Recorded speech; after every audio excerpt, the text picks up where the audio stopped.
Welcome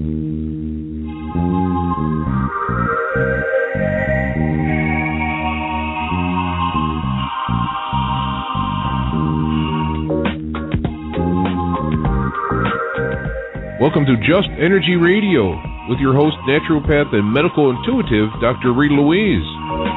We have learned from Einstein's theory that matter and energy are one. Physicists believe that all systems in nature have their own particular way of vibrating. From the swinging of a pendulum to the waves of the ocean to the light that brightens the sky each day, each of these oscillates at its own unique rate. The same holds true for every thought, feeling, event, or word we speak. Each has its own frequency or rate of vibration. What many of us don't realize is when we take everything in our universe down to its simplest form, it is all just energy. Join Dr. Rita Louise on a journey through time and space where past, present, and future collide. Today, what you believe may be called into question. What we want to know is, who made up the rules? Be brave and step outside the box. We are about to turn our world upside down and venture into the unknown. Hold on. We are departing our own beliefs and entering alternative realms. Enjoy the possibilities.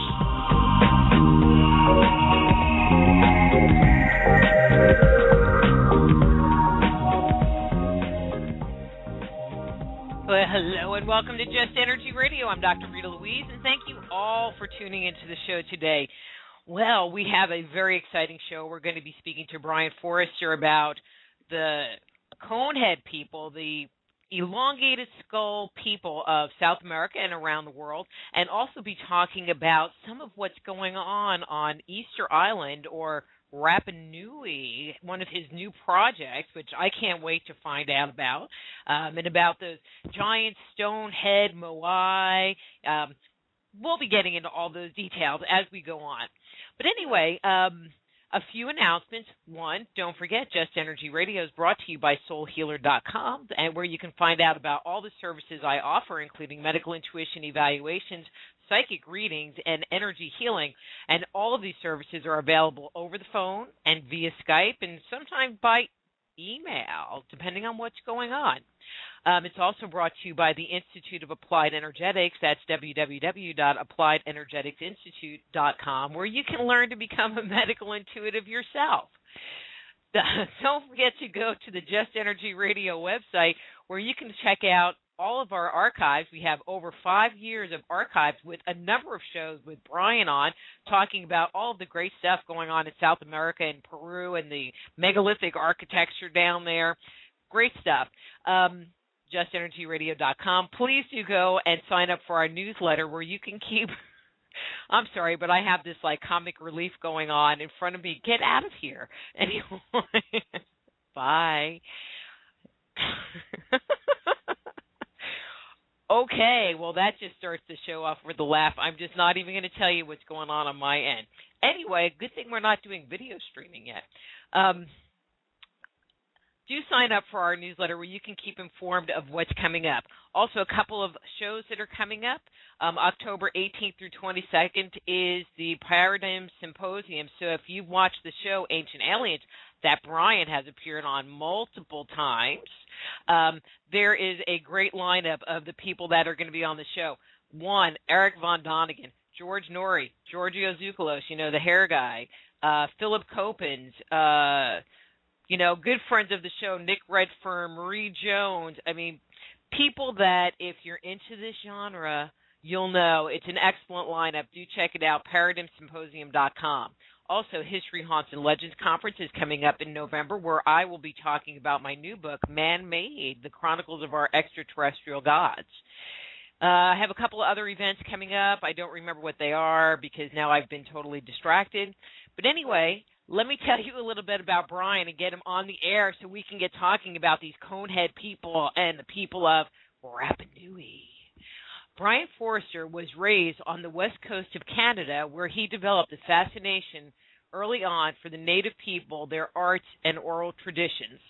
The study of the Inca culture led to his writing the books, A Brief History of the Inca, The Enigma of Cranial Deformation, Elongated Skulls, and his newest book, Crimson Horizon, The Mysterious Sea Kings of the Pacific, plus 7 other titles. Brien's appeared on numerous episodes of Ancient Aliens, filmed in Peru, and actively guides visitors to ancient Inca sites in and around Cusco each month. So please welcome to Just Energy Radio, the author of The Enigma of Cranial Deformation, and his website is Hidden Inca Tours, Brien Foerster. Hey, Brien, how are you? I'm great. How about you, Rita? I am doing so good. So I want to just make one comment about your tours. I know you had a big tour that is coming up next month. You and Christopher Dunn going to go check out a lot of the architecture and building in some of the megalithic sites in the Peru area, correct? Yeah, that's right. It starts August the 1st through August the 10th in Cusco, the Sacred Valley, Tiwanaku, and Pumapunku, and Lake Titicaca. And then after that, we're going to Nazca and Paracas for 4 days. Okay, so I heard rumors, okay, but correct me on this, that it's sold out? Yeah, we actually we put a cap on it of 30 people, and we reached that point, and there is more interest, but we just, we want to make sure that everyone has a really quality trip, and so if you have too many people, it just, lowers everything. It becomes too complex. So yeah, we're sold out, and that's great. And I was just in Cusco a couple of weeks ago looking at stuff that Chris has never seen, evidence of advanced engineering from thousands of years ago. So he's very eager to come down and have a look at it. I just want to congratulate you on selling out. I mean, I think that that's great. It also shows that there's a huge interest in this topic, and getting someone like yourself and Chris Dunn together to do a project like this. It just is validation for all the hard work the two of you are doing. I love you both. So. Yeah, well, thanks. The great thing is that there are a lot of, spiritual tours and mystical tours to Peru, which are great, but now we have a real intelligent, hard-nosed engineer coming, who will look at these things and give us his engineering opinion, which I'm really looking forward to. I just laughed when I had the two of you on 6 months ago. I was making jokes with Chris about bringing, how is he going to lug all of his equipment to Peru with him to go measure all this stuff. But it sounded like he had a plan in mind where he could get actually some very detailed measurements and get it all through customs at the same time. Yeah, well, luckily, a lot of the equipment now, because of electronics, it's all really quite small, and you can plug tons of different things into a laptop, like microscopes and different lights and things, so you can probe into, engineered holes and see what's behind them. So it'll be great. We also have a videographer coming from the LA Film School who's going to make a documentary of the whole thing. Wow. Extra cool. So we'll all be able to watch it down the road. Woo-hoo. Yeah, you bet. You bet. Okay. Let's move on. So today, we're going to kind of split the time between talking about the deformed cranial skulls and then also about Rapa Nui. And I know that you have talked about that there is some similarities, but I got to know about the skulls. I have so many questions, and it was such a tease the last time you were on because your book was just coming out and you wouldn't tell me anything. So now I want to know everything.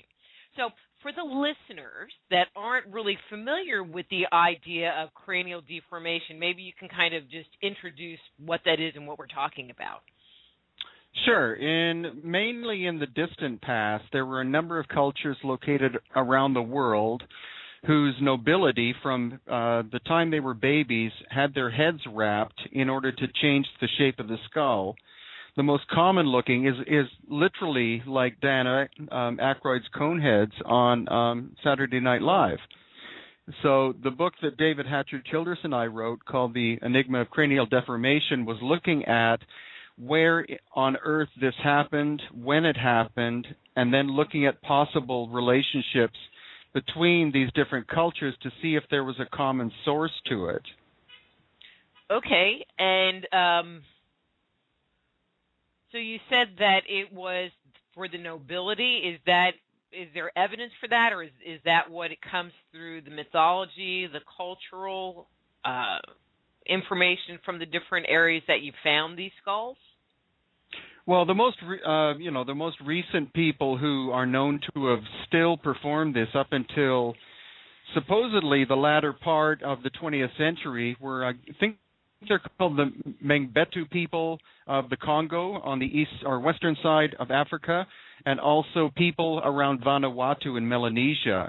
And it was the ruling class exclusively who did that.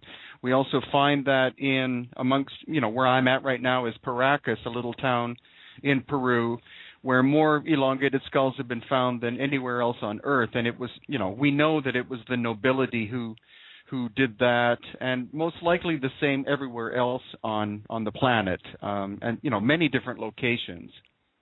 I mean, I just find that interesting that it was the nobility. Do you have any thought if it also rolled into the more priestly class, or was it more the ruling class that were identified with that tradition? Well, what we find in general amongst, the Native American people that I've been, studying and have spent time with is that the so-called ruling class and the priestly class were the same. It was usually within the same family that you would have the high, so-called ruler, but also the high priest and priestesses would be members of the same family, and that's definitely true in the case of the Inca. The highest of the Inca was called Sapa Inca.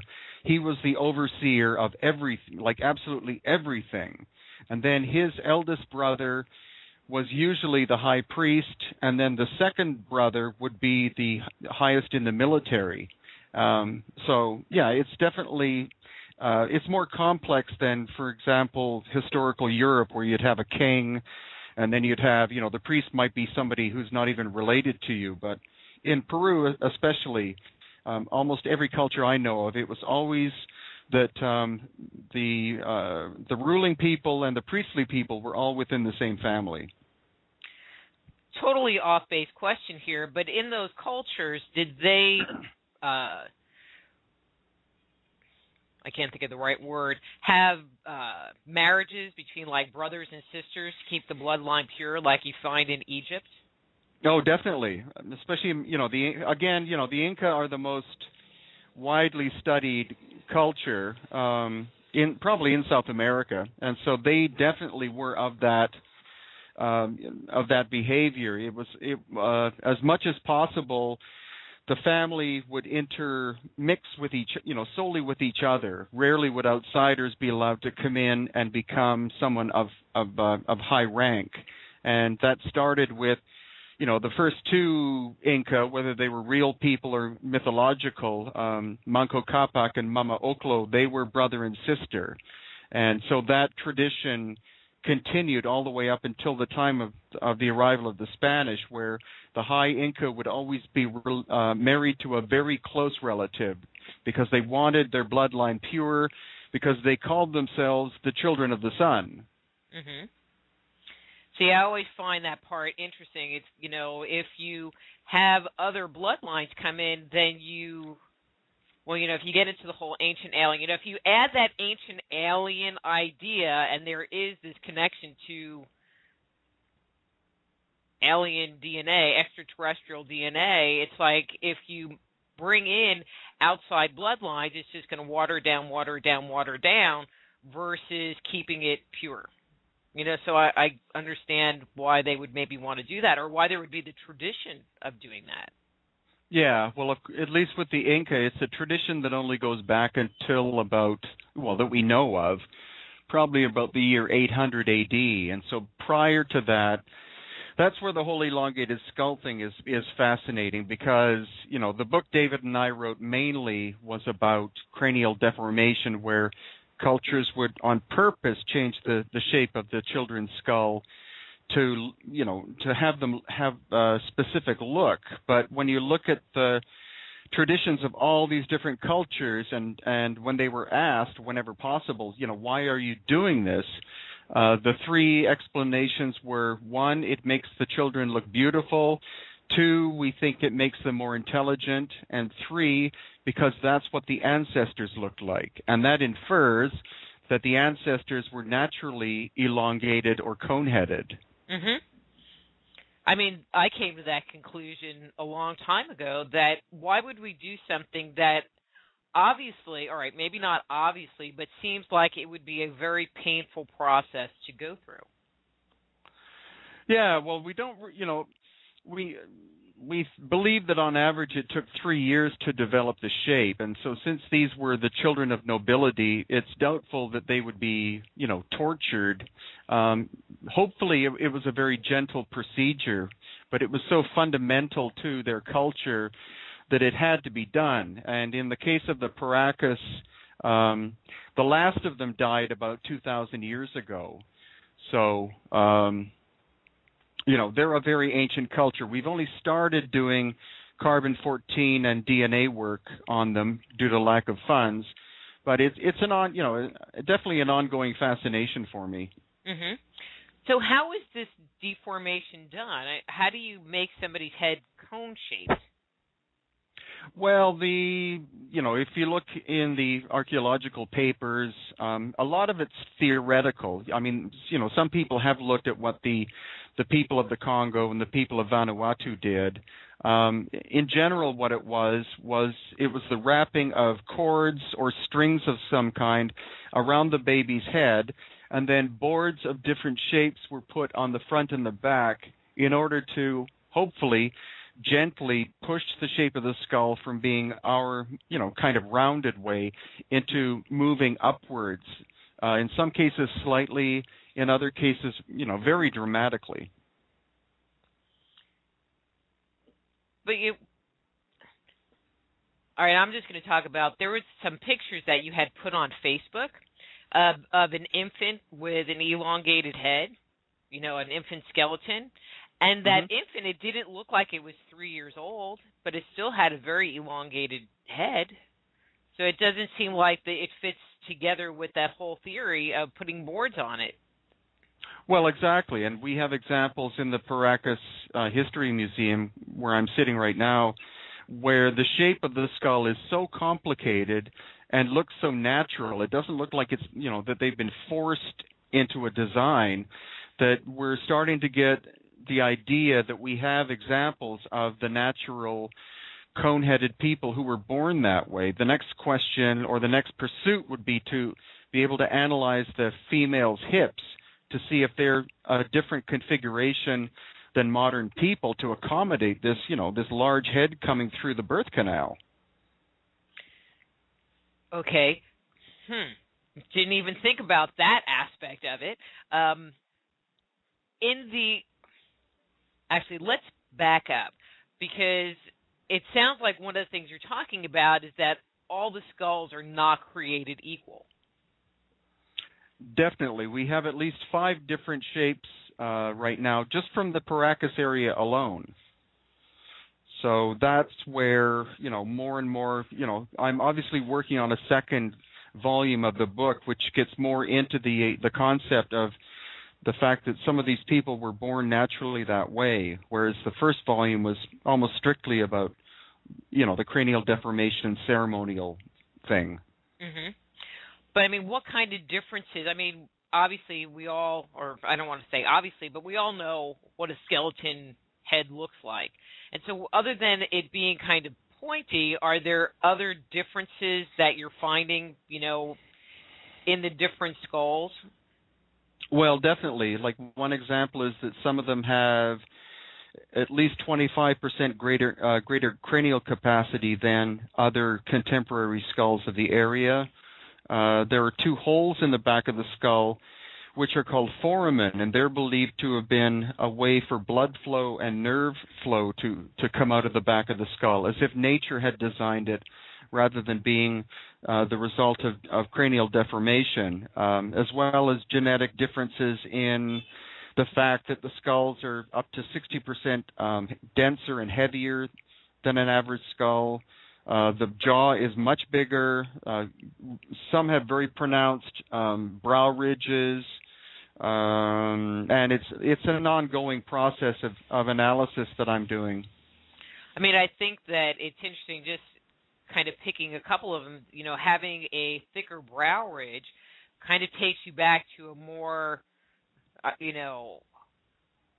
Homo erectus, Neanderthal kind of creature or image in your mind of having, our early modern human, where if these skeletons are only, 2,000 years old or whatever they're trying to say they are, that doesn't fit even the historical timeline that they're trying to put out there. I mean, I don't think that modern humans really have that kind of brow ridge anymore. Yeah, well, they, as far as I know, they shouldn't. But the thing is that, again, we have 5 different shapes, and I'm starting to think that either they, they're different time periods, or they represented different, different social castes or different social levels. That, a person would be easy to recognize in terms of what their social level was based upon what their head looked like.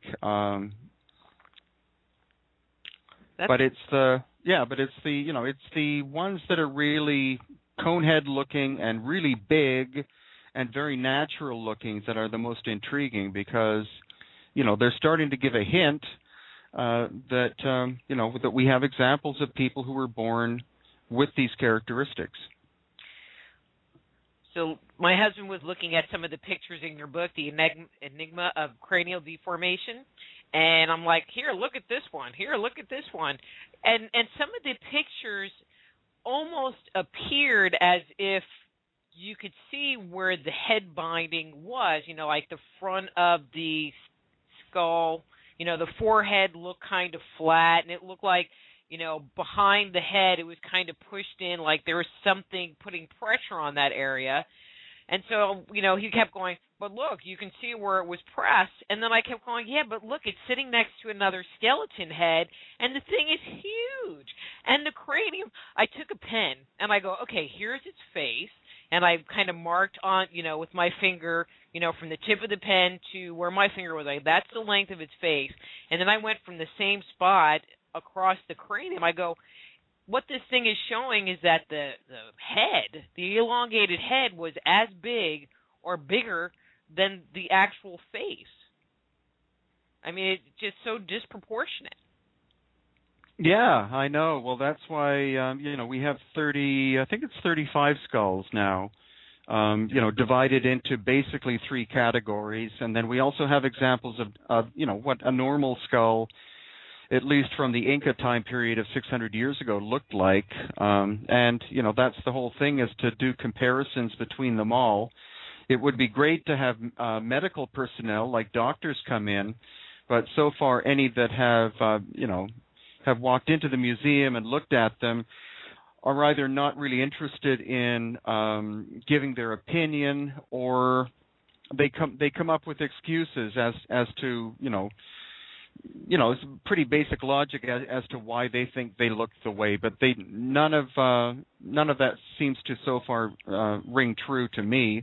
We've had a couple of nurses from the U.S. Look at them, and they just they're just bewildered by certain characteristics. They using the term "that's impossible" when they look at certain features.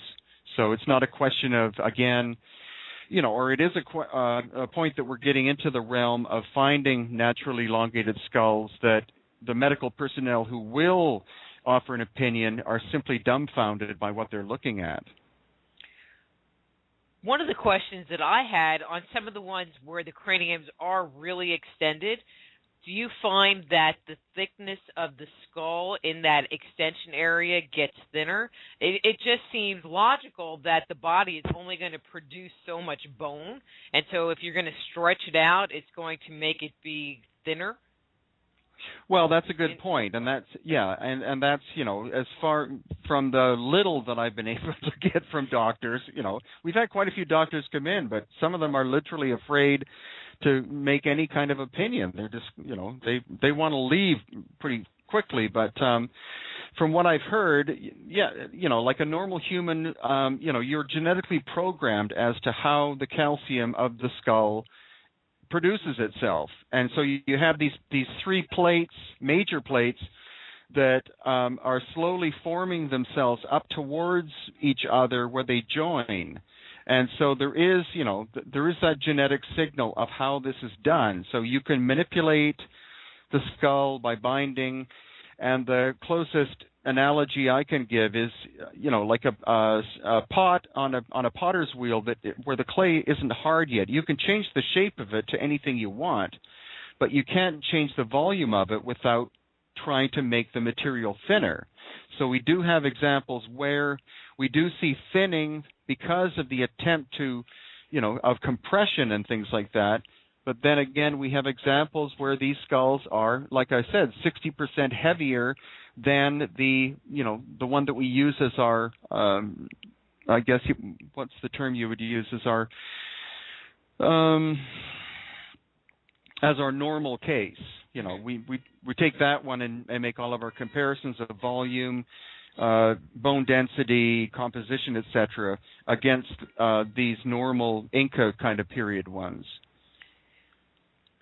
I mean, you said you haven't had any doctors there, which is fine, but has anybody, and I'm just going to throw it out, anybody looked at how these skulls actually could have or would have sat on the spine? I mean, I just can't even imagine having a 5-pound weight back there. You'd be looking up at the sky a lot, I guess, or, you would have to, especially if there are skeletons, full skeletons that go with these heads. I'm hoping that there's just not heads laying around. If anyone's looked at the bones of the neck, and shoulder region to see if there is heavier muscling to support this bigger head, or if the head actually sits on the spine in a different way so that the body can hold it up.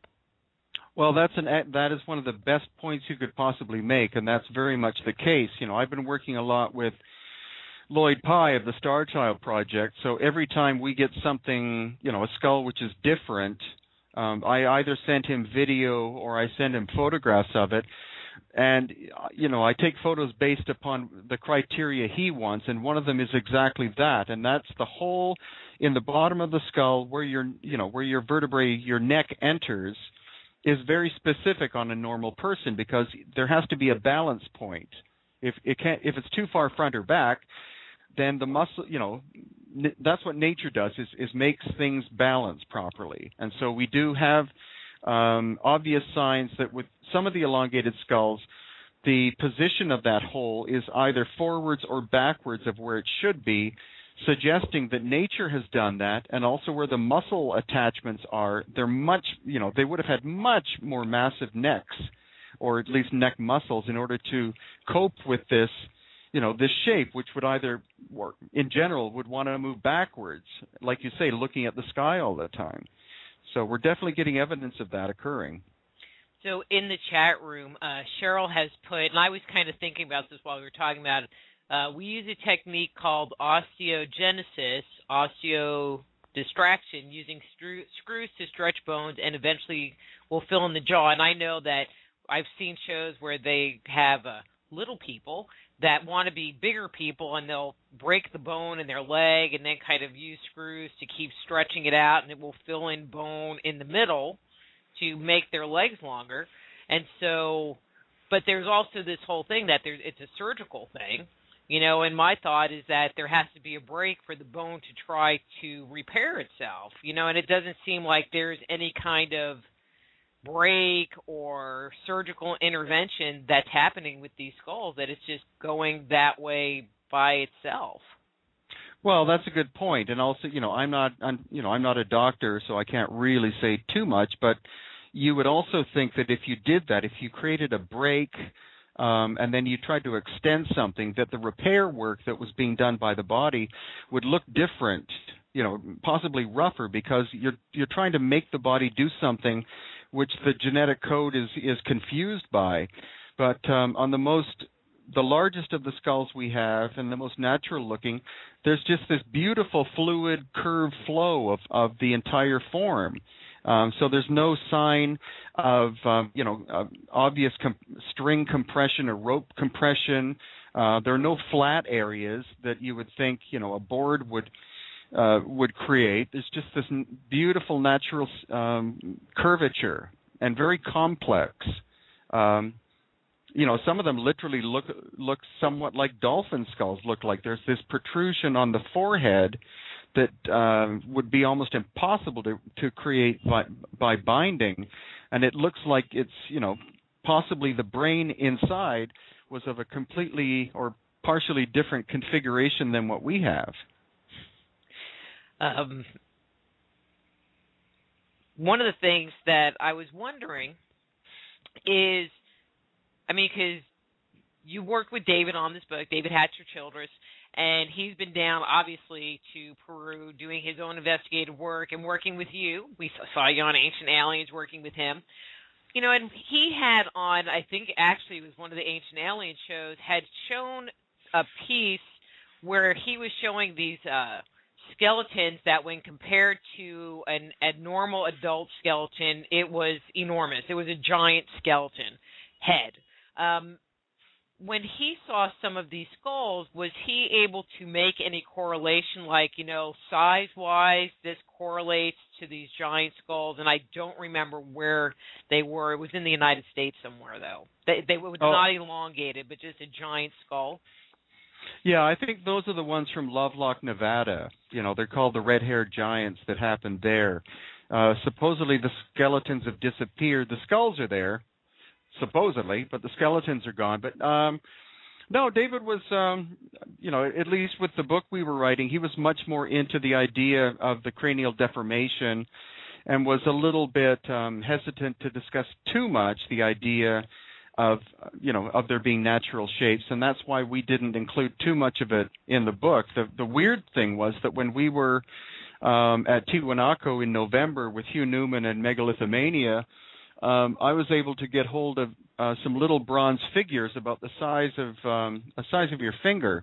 It was bronze mixed with gold and other metals that I picked up from this local kid whose grandfather, I think, had dug them up. And these were at least 2,000-year-old little metal figures of elongated headed people. And, I showed those to David, and he sort of goes, well, that's weird, But I think it's evidence of the fact that, 2,000 plus years ago, there were artisans making depictions of these beings who probably go way farther back in time, around Tiwanaku and Cusco and other parts of Peru. They were making representations of something that somebody had seen. Mm-hmm. But, people go, oh, well, why would they do that? Or that's really weird. But if you think about it, how many people have a crucifix hanging in their house or a little statue of Moses or, some other religious icon? And if we're talking Moses, we're talking, a good 5,000 years ago.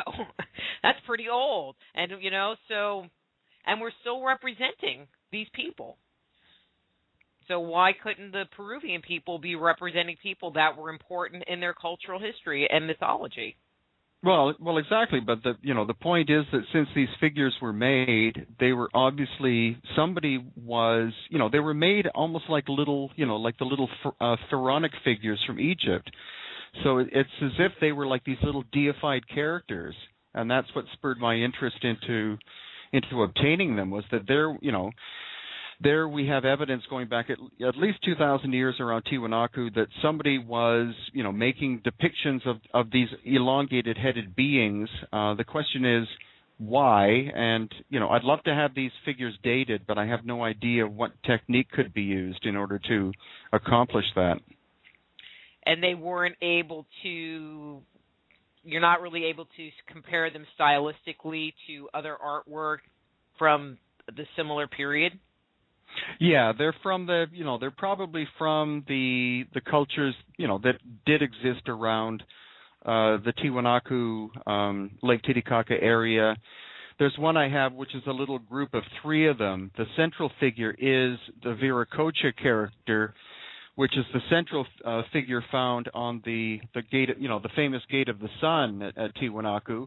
And to his right and left are these figures which are much larger than him, and they're both female, and they have very elongated heads. Interesting. Yeah. It's like you just talk, and then my brain just goes, okay, blah, blah, blah, blah, blah, blah, blah, with all this new little bit of information. I mean, I just think from an iconography point of view, when you talk about God, and then, on his right hand were these angels, and on his left hand were those angels, and the angels, and I'm just using angels as a word of an emissary, were the ones that interacted with the people.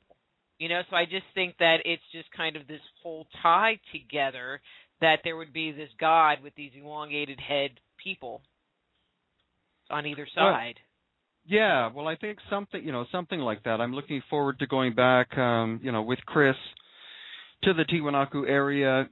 I think it's about the 8th of August we go there, and then I'm going with Hugh Newman and Dr. Robert Schock to Tiwanaku again in November, and so Dr. Schock's going to look at the geology of the shaping of the stones, and I'm hoping to find more evidence of the elongated skulls there. The one problem is that the Tiwanaku Museum, which is right on the site, had a very big collection of elongated skulls, but any time I've been there, they've been taken off display, and they won't give a really rational reason why I can't look at them, which is, kind of an ongoing thing, because there are other museums in Peru where it's the same thing. They have massive collections of elongated skulls, but they have very little on display and nobody that I'm able to approach and ask questions about.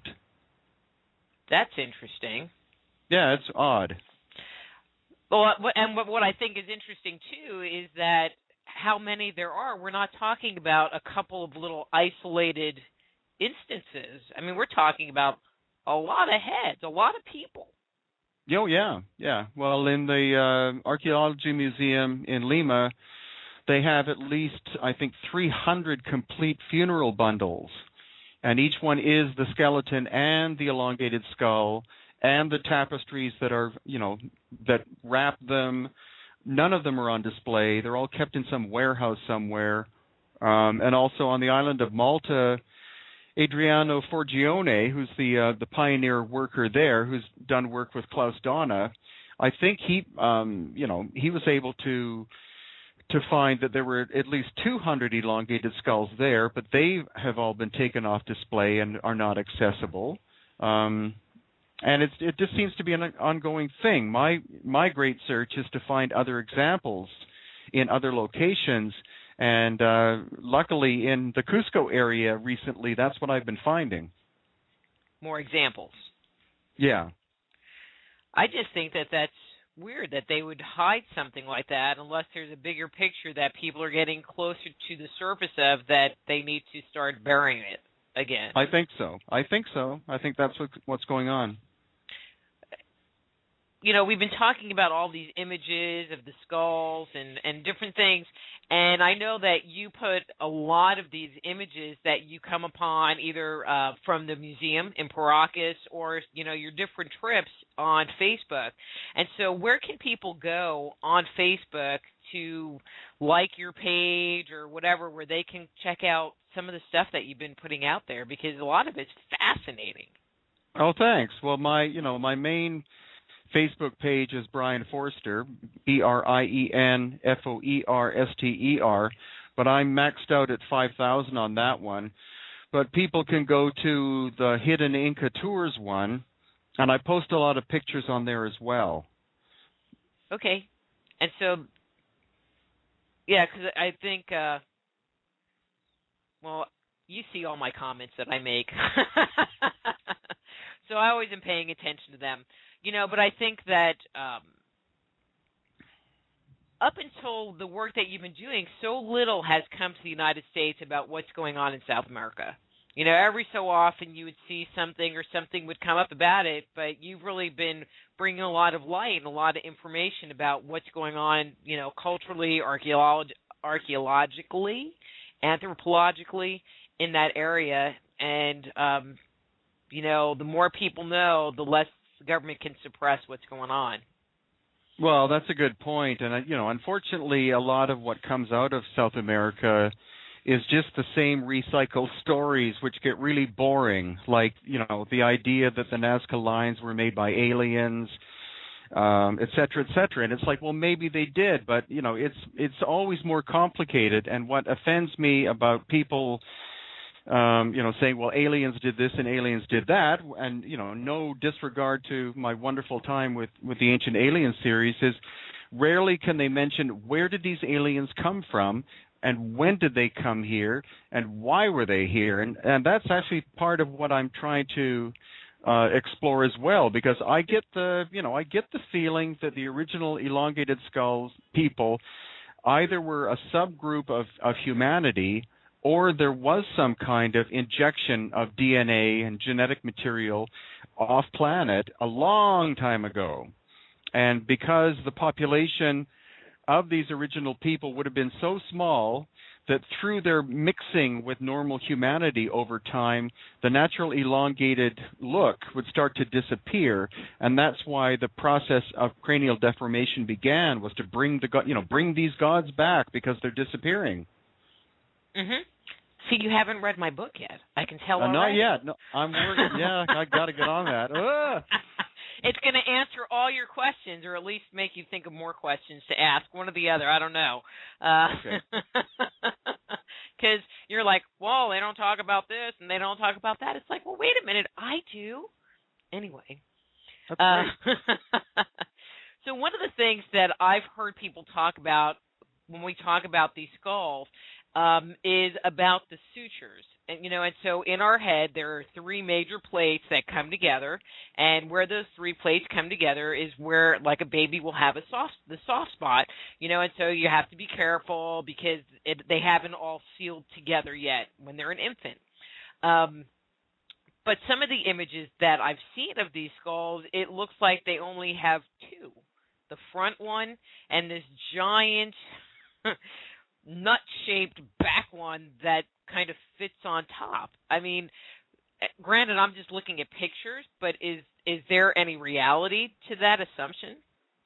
Well, that seems to be the case. Again, the problem is that any time doctors have come into the museum, and I've pointed that out, usually they don't comment. The ones who have said that's impossible. But the thing is, we do need input from medical people and anatomists, because, it is possible in some of the cases that the suture that was there became fused together because of the binding process. But we have examples where the fusion is so complete that you can't see even a hairline crack of where it was. So I'm not enough of a medical authority to say what's going on, and we have so many different examples of skulls that you can't say it's either present or it's not present. There are many different degrees of them, but I guess the general thing I can say is that the more elongated the skull is, the less of a presence of that suture exists. And in the case of this one incredible example we have, there's absolutely no evidence that a suture was ever there. But again, I'm not a doctor, so I can't be 100% sure about that. Mm-hmm.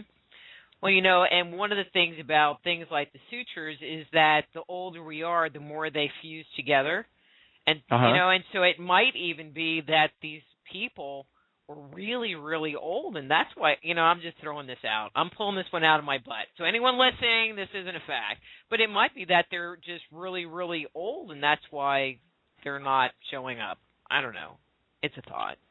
Yeah, that could be. Or it could be a combination of the cranial deformation and extreme old age. But again, there's so many different examples we have. It's the ones where you can't see the suture at all that is the most puzzling. So the ones that you can't see the sutures, are they the ones that also have the little holes for the blood vessels in them as well? Is that a correlation? Yeah, it is. The ones that look the most natural are the ones that don't have the suture. And also they all have the two holes in the back. So we could, again, be looking at different stages of not development, of devolution from a natural-looking person and then as time moves forward to more and more binding happening, but this happening to the same bloodline as time goes on. And so you have not had the opportunity to look at any elongated skulls in any other culture, really, per se, to even make comparisons? Well, not on other continents yet, but the thing is, the one you were referring to before, which is one of the more recent ones, actually, and there are even more recent ones. There's one outside of a little, or in a little town outside of Cusco, which is it's supposedly it's a 2-year-old child because the cranial plates haven't fused together. There's still an opening there. So any medical person, thankfully Arlen Andrews, who's an engineer, his son Sean, who's a doctor, has got the guts to, express his opinion. and luckily also his other son, or one of his other sons, who's a dentist, was able to express his opinion. And so Sean said, that looks like the skull probably of a 2-year-old, but the size of the skull is the size of a human torso. So it's massively huge. And then the dentist's son said, well, that looks like a preteen. It's doubtful, I'm paraphrasing, but it's doubtful that it's a 2-year-old. But there's something wrong with this. You have this supposed 2-year-old baby with a massive skull and then teeth which are in a normal person would be older, but that's again suggesting that we're looking at somebody who isn't normal or isn't a normal human being. So their developmental patterns would be different from what ours are. And just another one is last week, my wife and I went up this side valley outside of Paracas, following the ancient road that connects with Cusco.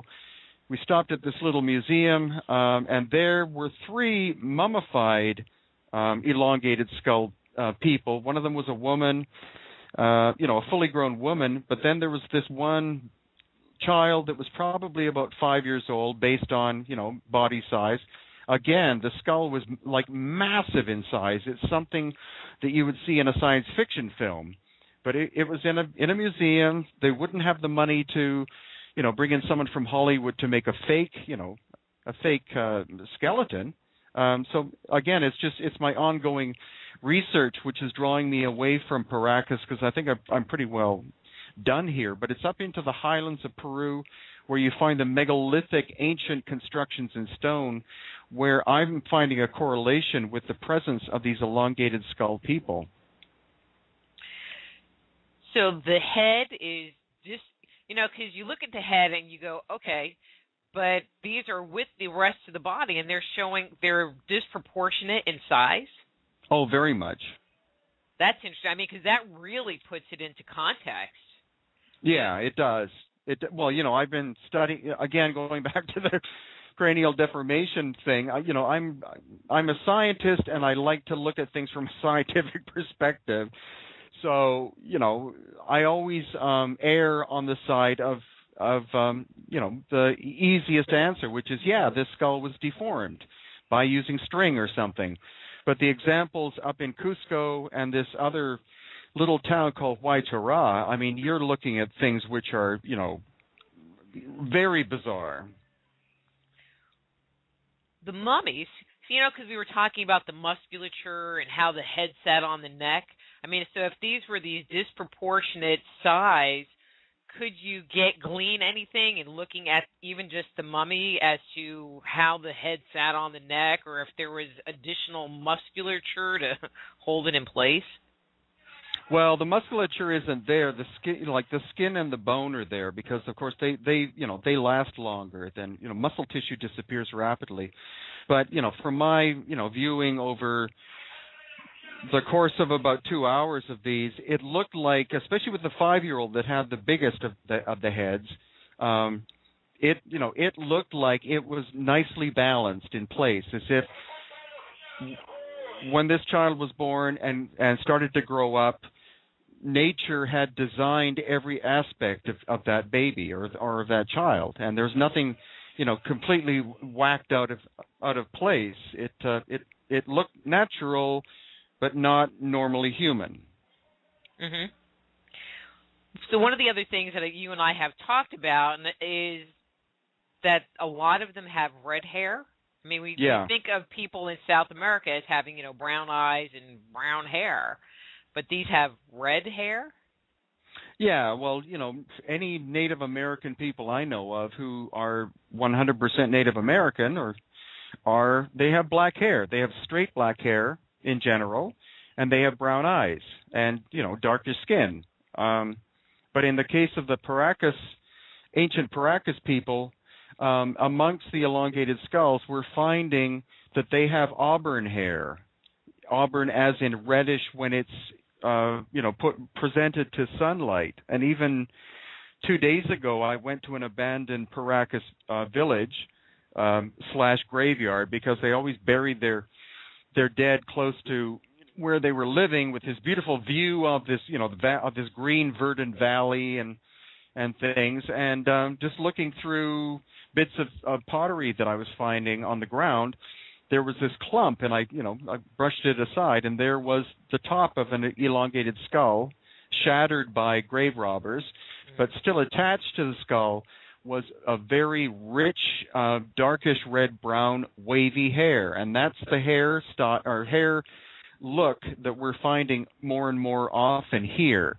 Also, supposedly up in the Cusco area as well. If you read enough of the Spanish chronicles, and even more so the oral traditions of the Inca people, they talk about the Inca as being different from the general population. They were taller. Some of them had this reddish brown hair, and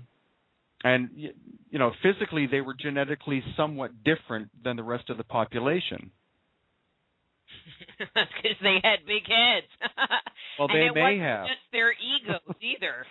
No, they may have, and that's the other thing, is that there are very few people who live around Cusco who are directly related to the Inca, because the Inca were slaughtered just before the Spanish conquest. It was an internal dispute, and so the majority of the Incas were murdered about 500 years ago. So I've met two women who are Inca descendants, and they're very tall, somewhat, Native American looking, but not completely. So it looks like the Inca were a mix of people from different cultures.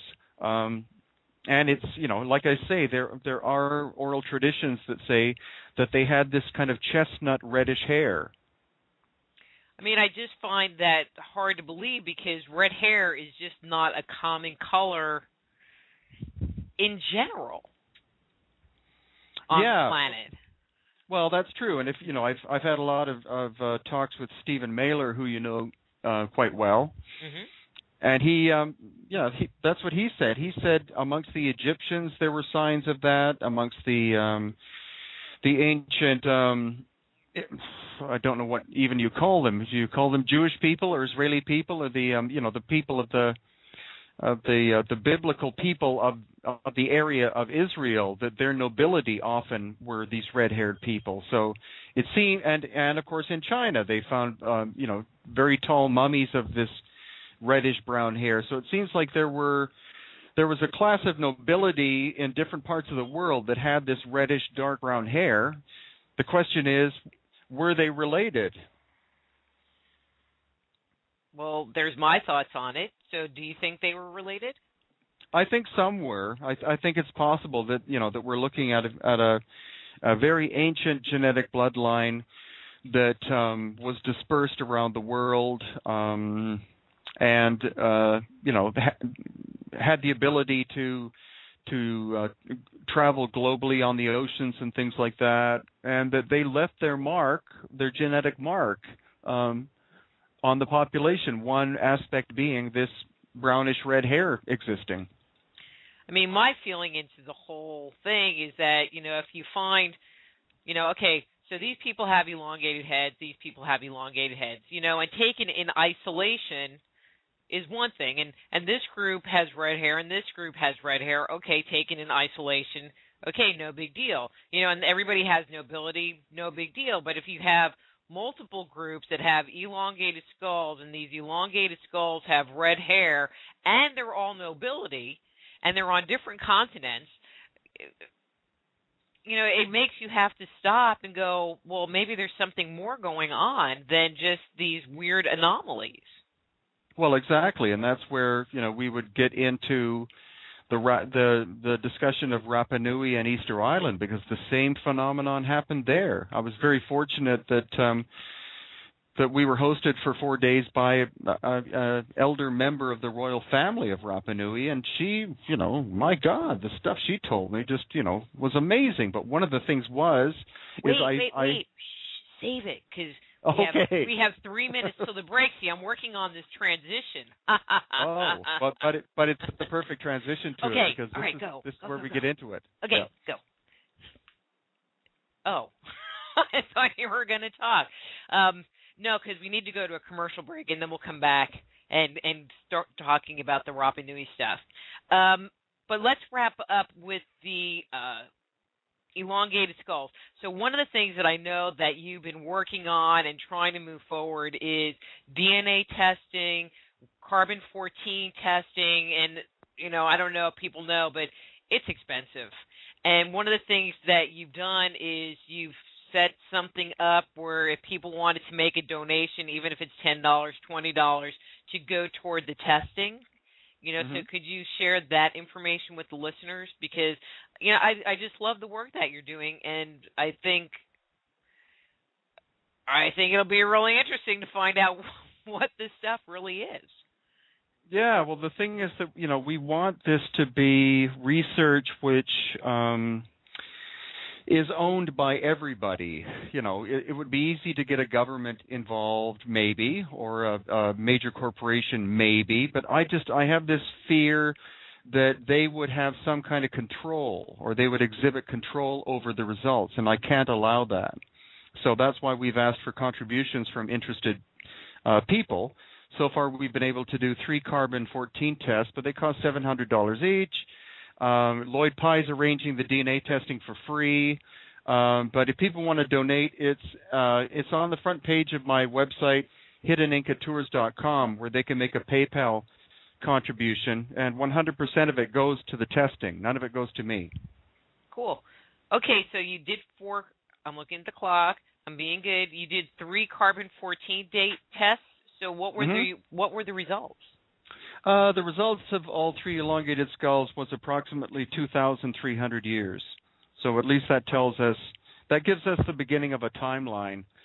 But what's important next is to get samples from skulls in Cusco, around Lake Titicaca and other places, test them for age, and then see if there's a migration pattern involved. Like, where were these skulls? Where are the oldest ones? We just don't know, because no one else, as far as I know, has ever done, the actual scientific testing of this, and that's what I'm, trying to do very much. So 2,300 years old. That's not that long ago. In the big picture of history, that's really not that long ago. Yeah, that's true. And this was of the physical skulls, some of the cool big giant ones. Yeah, this was of the teeth. Okay, cool. Just checking. Okay, well, the music's going to come up. Oh, there it is. And we're going to go to commercial break. I'm Dr. Rita Louise.